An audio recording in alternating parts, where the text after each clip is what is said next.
Okay, we're joined by the Kansas State Wildcats head coach Pete Hughes and student athletes Will Brennan and Eric Torres. We'll start with an opening statement from the coach. First of all, it's great to be back in Oklahoma City and with the Big 12. It's a great city and it's a great conference that run championship series the right way. And today's game, you got to play really good baseball to beat the regular season champ. It's got to be clean. There's got to be no margin for error. And 2-out hits, you got to get 2-out hits. And they did a great job against a really, really good pitcher in our program. Drove up his pitch counts, refused to strike out, did a great job with a 2-strike approach, and it led a pitch count to be driven to a number where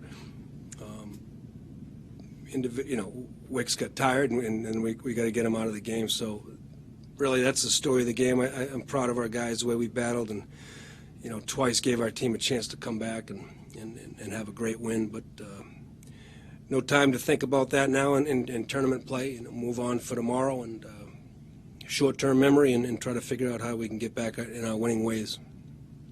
Okay, questions for the student athletes? Eric, I'm curious your approach coming into a game like that. Your approach to a lineup like that, obviously a pretty physical lineup. They can score runs in bunches, but you did a good job shutting them down. What did you come into the game looking to do against them? Came into the game looking to really just get the fastball where I needed to, hit my spots, and really just stick to the game plan that Coach Taylor has for us. Will, what do you think it says about the team that you guys were kind of able to keep pace with them? It kind of felt like there were a couple moments where it kind of felt like they were trying to get away from you a little bit, and at about that time you'd get a shutdown inning or you'd score a couple runs. What do you think it says about you guys? I mean, we're grinders. We don't stop till the game's officially over. And I mean, we had, especially me, I had a base running error early, and that's that could have led to a big inning early, and that could have got our club rolling. And then but we move on, and we load up the bases and we get guys on base almost every inning, and I mean, it just shows the character of our club. But it's a tough one. What's the key in a game like tomorrow? I mean, back against the wall, win or go home. What do you feel like the big key is to come out and get a win? You just got to come out and play like we played. When we're successful, we got guys on base all the time. Coach is able to facilitate our order and run our offense the way that we need to. And I mean, KU's beatable. So. And then Eric, I imagine that kind of sweetens the pot a little bit for you guys. The fact that it is KU and swept you last week into the season. I mean, obviously, the most important thing is just getting a win and moving on. But on the other hand, it might be kind of nice that it's also a win over a rival. Yeah, absolutely. I agree. Good job, Eric. Thanks. Any more questions for our student athletes? Okay, you guys can go on back to the locker room and we'll visit with the coach. Thank you. Good luck tomorrow. Okay, questions for Coach Hughes? What kind of superlatives can you use for the job that Eric did? I mentioned a little bit where it felt like they had some momentum early and looked like they might be kind of about to run away from you guys a little bit, and he was able to settle things down, let you back in it.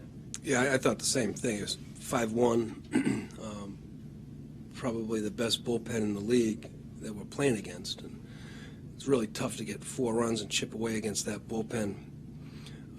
So we threw Eric in there, and I had to make a decision if the game was reachable and it was early enough. We put up 2 and we sent Eric back out there. So you kind of coach differently in these tournaments. Tomorrow I'll coach differently because there's no tomorrow. So you got to make some decisions factored in tomorrow, like today. So it was tricky, but Eric did a good job and he kept them at bay. It's a really good offense, very good offense, and I thought he matched up pretty good. He threw enough fastballs for strikes and kept them off balance, but he did a good job. We extended him, and that's what you do this time of year, and he started to get a little bit up in the zone and getting advantage counts. It's dangerous, so we got him out of there, I thought, at the right time. Didn't work out. You alluded to it a little bit in your opening statement, but I'm curious what you feel like is the biggest thing about just getting back to this place. Obviously, you want to win games when you get here, but in building a program, how important it is to get these players on a stage like this and get them accustomed to that again. Yeah, I mean, we got to talk different standards. We're trying to go to Omaha, and when a couple games don't go your way and you're not going to be considered as at large, you have to get back in this tournament because it's our way to go to Omaha. So you got to win the tournament in the conference so you can get the automatic bid. And that's all we talk about, and that's all we'll ever talk about. That's what our standards are going to be, and everyone knows it. And we've showed up here this week to try to figure out a way to win this tournament, and we're going to wake up tomorrow and do the same thing. Any other questions for Coach? All right, thank you, Coach. Thank you, guys. Good luck tomorrow, Appreciate it. bud. Good to see you again, Tom.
Good job.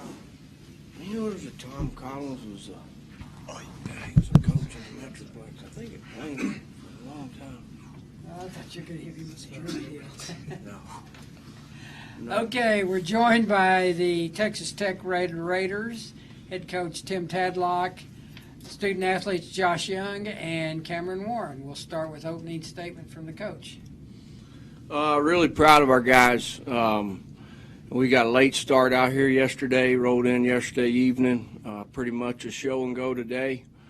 Hit a little bit in the cage, walked out stretch, played catch, and came out and played really good baseball. Maybe we should have been doing that a little more every now and then, I don't know, but really under the circumstances, really proud of them. Floyd made some big pitches there, obviously, in the ninth, and these two guys and the guys hitting in front of them, just really special baseball players, proud of the way they go about their deal. Okay, questions for the student athletes? Josh, I'm curious the benefit you see from winning a game like this. I mean, maybe you prefer to just blow them out and have it over with, but at the same time, I think there's value in maybe having to fight back and not being able to just run away with it. What do you feel like is tangible value in a win like this? Yeah, we take value in close games. We always say the most fun games are 1-1 games there at the end. Even though we wouldn't like it so tense all the time, it's learning curve to figure out the guys that are going to step up and make those pitches and make the plays. Cam, with their second guy, Torres, was really kind of dealing out there. What did you guys see from him, and what gave you trouble for the 3 innings he was in there? I felt like we were swinging under a lot of pitches. I don't know. I mean, he was at 86, 88, or 89, but we were just swinging under a lot of pitches. We needed to stay on top of it, and he just made some good pitches, and he didn't walk anyone, I don't believe. Threw a lot of strikes. Cameron, 3 hits for you, 2 games in a row. Obviously, you've had a great year, but are you in any better groove right now than at other points? I'm just trying to get my pitch and trying to get a barrel on it, and I've been able to get a few barrels on balls, and I even hit one off the cap today to squeak through the infield. What is it? Do you get any more excited to play here since it is kind of coming back home for you? Probably it's exciting playing in front of friends and family all the time, but they've been up to Tech, so I mean, my friends and my family, so it's just fun to play good baseball. Senior year. He rakes in Oklahoma. What's that? He rakes in Oklahoma. What was y'all's approach against Jordan Wicks? What did y'all kind of want to do against him? It's just another lefty. You just got to stay in the gaps. That's one of our biggest things is to try to stay gap to gap, not get too big, not taking swings too big, but just see all the pitches out of the hand and stay in the gaps. You guys have a gorilla sitting on the dugout. You guys have had it here in Big 12 play. What is the gorilla? You got it? You're more of a lifter than me. Our strength coach, he has like 900 gorillas in his office. He kind of looks like a little He's gorilla. built like one. He's very strong, and so we were just there for a while. We were kind of scuffling. We were just looking for something, trying to figure something out, and he started bringing a gorilla around, and we started winning. So he's always in the dugout with us. 2 of them. There are 2 of them. One's like a little stuffed And animal, then one's the other like- one's standing Yeah. up there. When did that start? Oh shoot, I don't know. I just look up and it's sitting there. We're just like, Oklahoma State weekend, I think. was it? You just look up there and it's sitting there. All right. Didn't get to talk to y'all yesterday, but what do you think being named Big 12 Co-Player of the Year, Josh? You know, it's pretty special. It's a special honor. Very thankful for it. This guy next to me is pretty good too. So, I mean, I think we share the award because he's done so much for us this year. Big RBI guy. So, I mean, it was great to be named the award, but Kansas is deserving as well. How important is it for you, Josh, to make a push in this tournament with, so many young players to keep this thing going and, not play 1 or 2 and go back and host a regional? I mean, you think it's more important this time around to try to make a push here and win the thing? Yeah, we got to stay in a groove. This is the first time I've ever won the first game of the tournament, Right. either being whatever seed we were. So, I mean, it was kind of cool to win that first game, but I think for us, really, it's to stay in a groove. It seemed like we were kind of peaking here toward the end of the season, so we just got to try to keep that going and ride it as long as we can, and not come up here and just, be lackadaisical with it, but keep attacking and getting after it. Does that also factor in, since y'all are, I think, at the last check, number 9 in the RPI, to make a good showing up here to not only be able to host a regional, but to host a super regional? Yeah, we don't really care about RPI or any of that stuff. I mean, obviously everyone looks at it, but for us, really, if we go out there, we take care of business. All that stuff will work out in the end. So we're not necessarily worried about it. We're just trying to play our best baseball. West Virginia didn't use Alec Manoa today, didn't Yeah, we got him tomorrow. Yeah, it'll be that tomorrow. I mean, we've seen him once, so it's our time to get him back for shoving it up us last time. What, obviously he had success against y'all, but he had success against everybody. Yeah. What's the key, you think, to be able to turn it around a little bit? Throws a lot of strikes, gets ahead of you, so he likes to attack. And so I think we just got to reverse that and go attack him. And Kind of got to be aggressive. yeah, be aggressive. Not be lackadaisical, but go up there and put good swings on pitches early in the count and not let them get ahead of us. Because it seemed like when we played there, we were down 0-2 every at bat. I was every I was too. So I mean, it's like you can't go up there and look for a certain pitch. You got to go up there and attack him. And if he throws it over the plate, you got to put a swing on it. So I guess that'll be our thing: get 3 swings in that bat. Yeah, and hit it. A lot of Be coaches good, yeah. wouldn't take a risk. I'd start the number 1 first day, regardless. You go use that as a sign of respect for y'all that they held it back to place tag. Yeah, we're ready for it. We're ready. So. Okay, guys, we'll let you go back to the locker room, get cleaned up, and we'll talk with Coach here. Thank you. Good luck tomorrow. Thank you.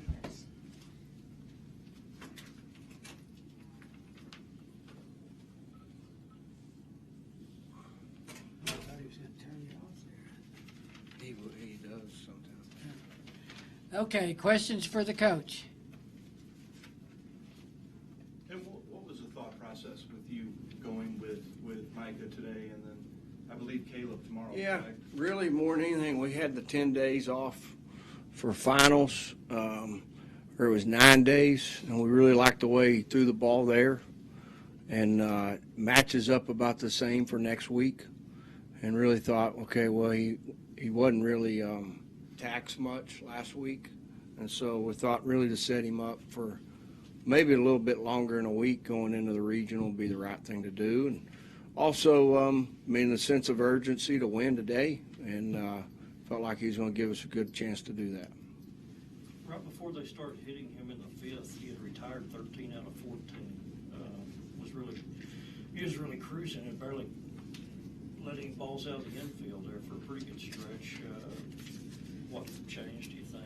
Oh, I think they were putting the barrel on the ball. They were just going to the fielders, and in the inning where I guess he ended up getting out of it on a little shallow fly ball to center. That all started with 2 outs, and the 2 balls hit before that were hit on the barrel and hit hard. Just happened to be right at our infielders, and he might have been he might have been a little bit flat today from the standpoint of the ball maybe not sinking or maybe not executing exactly the way he wanted to. And also, I want to say he had a ground ball too when it was 5-1, and he really picked up. I would say really picked up Parker, in that inning, because we had a pretty much a routine ground ball over there, and would have kept it 5-1 if you pick it up and throw it across there. What was kind of your evaluation on your bullpen guys? I hadn't really had time to evaluate it, Don. I thought Floyd was really good. Thought McMillan was really good. Dane got us an out there when we needed one. And Beater, the neat thing about Beater is he can go out there tomorrow and, he needs to get on the mound to have rhythm and timing. And so there's really a lot of positives by getting all those guys on the mound. How much, I don't know what the word is, pressure's not really the word, but you got to make a quick decision there in the ninth on how long to let Beater go, right? Obviously. Oh, yeah. I mean, two guys get on and you said that's it? He's got really good stuff. He's good against right and left. The balk really, sometimes the game will help you. And the game really helped me there. The game pretty much told me what my eyes were seeing. Say, hey, get your rear off the bench and go to the mound and get somebody else in there. So, game kind of told us what we needed to do there. Ideally, ideally out of the bullpen, you're not putting guys on with a free pass, and he knows that. And again, really good stuff. Guy coming off Tommy John, been really good this year, and he's had days where his stuff's different than everybody else's. It can be really electric, and would love to get him going there again. What did they call him for on the ball? I think he kind of started and stopped a little bit. It's definitely a balk. I guess those guys are thoughts on facing Manoah. What's your thoughts on facing Manoah? Yeah, he's been around the league 3 years, and as a freshman was really tough. We had a barn burner against him last year in Lubbock, and really put together some really good at-bats against him. And then you roll into Morgantown this year, and it was different that night. At that stretch, that night is as good as anybody's been around this league in a long time. I think we faced Scherzer one time on Friday, and then came to this tournament, faced him on Wednesday, and it was as good as that day. And so Josh is right. You need to be aggressive. The neat thing about baseball is there's a 17-inch plate there, though, and they got to throw it over that thing. And without a pitcher on the mound, a hitter doesn't get to hit. So I think he's going to go to the mound, and which means we got an opportunity to go hit. Is there any benefit at all to the fact that obviously Lodolo is a left-hander, but any benefit at all that y'all have had at bats against some special stuff in the last week? Well, they're totally different, but yeah, there could be some correlation. At bats help. Anytime at bats you see live pitching, it helps. So Lodolo, Williamson, the guy they ran out there Sunday was up to 95 too. So and King's no slouch. Talking about TCU's guys. So yeah, it sure can't hurt anything. It's anytime you get to see live pitching, you got a chance to get better. Do you have any? What was kind of your reaction when you saw that West Virginia wasn't using Manoah today? Well, Wolf's been really good. I'm pretty sure that's who they threw. He was left-handed. He was tall. I came out and watched 2 or 3 innings. Was it Wolf? Does anybody know? I think they had a left-hander going in the midweek too. I'm not sure if it was him or not. They do the midweek guy. The midweek, and that guy was really good. Didn't he maybe throw a no-hitter this year? Something like, Yeah. And so the neat thing about the Big 12 right now is we're talking about a midweek guy that threw really good this morning, and their Saturday guy's good. It'd be really hard with Manoah to bounce him back sooner when you're talking about a guy's probably going to be in the first 10 picks of the draft. Just wouldn't be the right thing to do for him, and I think they did the right thing there. Might have something to do with the bracket. I have no idea, but I think it'd be more so just giving him the ample amount of rest. West Virginia started Snyder. Yeah, he was good. I mean, he threw the ball good when I was out there. I mean, it looks like he went 4 2/3, and Kansas did a good job against him. So, looks like to me they're trying to keep their weekend guys on close to the same schedule. We had day off. You're coming back with Killian tomorrow? Yeah. We're moving our guys up a day, but we had 9 days. And I mean, very rarely our guys go over. I mean, usually it's between 90 and 100. They're coming out of the game most of the time. Your bench guys came through for you there in the 7th, right, with Masters? Yeah, Masters had a good swing, drove a run in, and Easton put together a good at-bat, too. Does John McMillan buy dinner for Brian Klein tonight after that inning where Klein made those two special You'd have to plays? ask him, but I thought they're really good plays, too, but maybe we should all buy John's dinner. I mean, he's the one that was on the mound for however long. I mean, he's quite the presence, and has developed into. It's been really fun to watch him. I don't know what his pitch count was. How long will he be down for? John, Yeah. he's probably done for the week. It wouldn't be till Sunday. I mean, it'd be short. Okay, that's it. Let's. Great. Good luck tomorrow, Coach. Great. Appreciate you guys.